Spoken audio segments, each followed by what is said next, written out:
운동을 쉬는 것에 대해 큰 부담을 느끼는 분들이 계시다면 더 좋은 선택을 하는데 활용하셨으면 좋겠습니다. 이 영상은 반복해서 듣고 완전히 내 것으로 만드는데 활용하시는 것을 추천드립니다. 안녕하세요, 동지님들. 머라클 김혜입니다.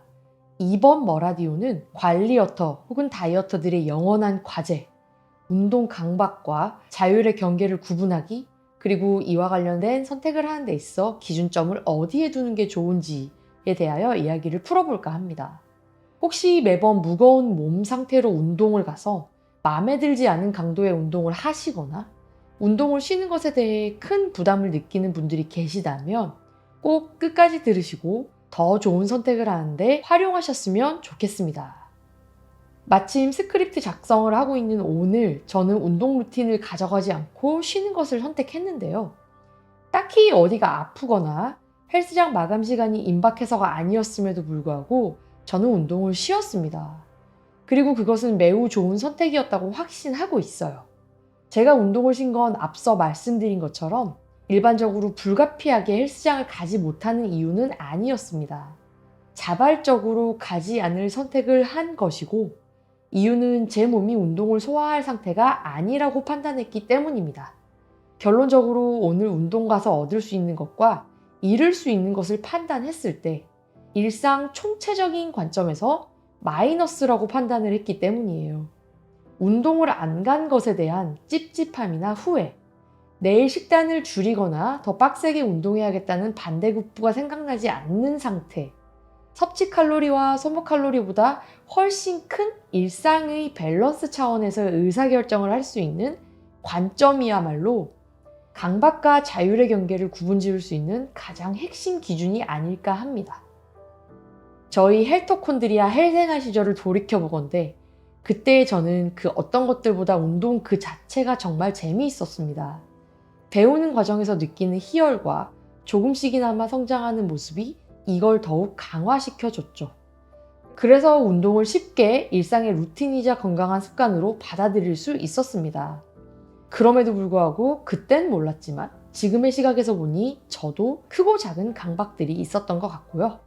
이걸 잠시 공유해보고자 합니다. 4년 전 저의 운동 스케줄과 저의 운동 루틴은 대략 이러했어요. 주 6회 기본에 헬스장 쉬는 격주 일요일이 너무 야속했습니다. 주말 오픈하는 주에는 주 7회까지도 헬스장에 출첵했어요. 워밍업으로 항상 5에서 10분 정도의 유산소, 거기에 스트레칭, 거기에 10개 이상의 웨이트 동작 15회씩 5세트를 하고 추가로 유산소 20분에서 30분. 이게 룰이었는데요. 이걸 못하면 너무 찝찝했습니다. 특히 운동 시간이 확보되지 않았을 때 큰 스트레스를 받았는데, 예를 들면 운동 시간이 딱 1시간만 주어질 때 웨이트 40분, 유산소 20분 이렇게 해야 되나 하는 결정에서 오는 스트레스, 이렇게 해도 운동 강도 뽑을 수 있나 하는 의구심에서 오는 스트레스, 그러면 동작들 되게 빨리 해야겠다 등의 압박감에서 오는 스트레스 등 각종 스트레스를 받으면서 운동을 했습니다. 심박으로 운동 성과를 판단했기 때문에 늘 스마트워치를 차고 운동을 했고, 급기야 나중엔 워치상 찍히는 심박과 소모 칼로리를 올리기 위한 유산소 중심의 운동을 선택하여 다소 주객 전도의 운동을 하기도 했습니다. 이때 제가 반복해서 경험했던 것 중 하나가요. 자잘하고 잦은 부상, 그리고 부상의 재발이었어요. 이게 주는 스트레스가 또 어마어마하거든요. 그러면서 매번 이런 이야기를 되뇌었습니다. 다른 사람들은 부상 없이 잘만 운동하는 것 같은데 왜 나만 이렇게 스톱되는 걸까? 하루가 뭐다 하고 운동을 좀 하려 하면 그때마다 고질적으로 재발하는 부상 때문에 운동 흐름이 끊기는 것에 큰 스트레스를 받던 기간이 못해도 1년은 될 겁니다.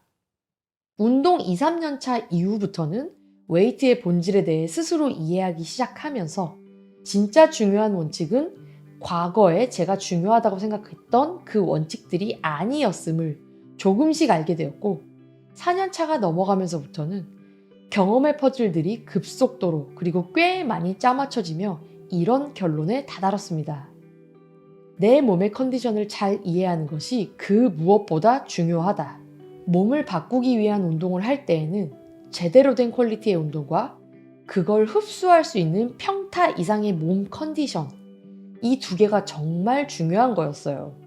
특히 전자와 관련해서는 각종 테크닉, 전문가들의 루틴 등 복잡한 정보가 난무하는 데 반해 후자는 수면의 질, 수분 섭취, 균형 잡힌 영양 섭취 등 단어에서만 봐도 교과서스러운, 그래서 우선순위에서 밀려나기 쉬운 영역 되겠습니다.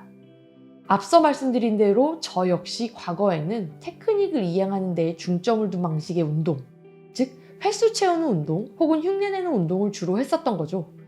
제 몸의 컨디션이 안 좋은 상태에서 동작을 흉내내고 무게를 호기롭게 얻는 이런 방식의 운동은 제대로 고립된 상태에서 근육을 단련하지 못하였고, 그 결과 무게를 얻는 순간 인대가 늘어나거나 관절의 불편함을 초래하는 상황을 계속해서 발생시켰던 겁니다. 현재 저의 운동 가이드라인은요, 주 몇 회, 어떤 동작, 몇 회, 몇 세트, 몇 분의 웨이트와 몇 분의 유산소가 아닌 되게 심플한데요. 운동 효과를 다 가져갈 수 있는 몸과 해당 부위의 상태를 잘 유지하는 것입니다.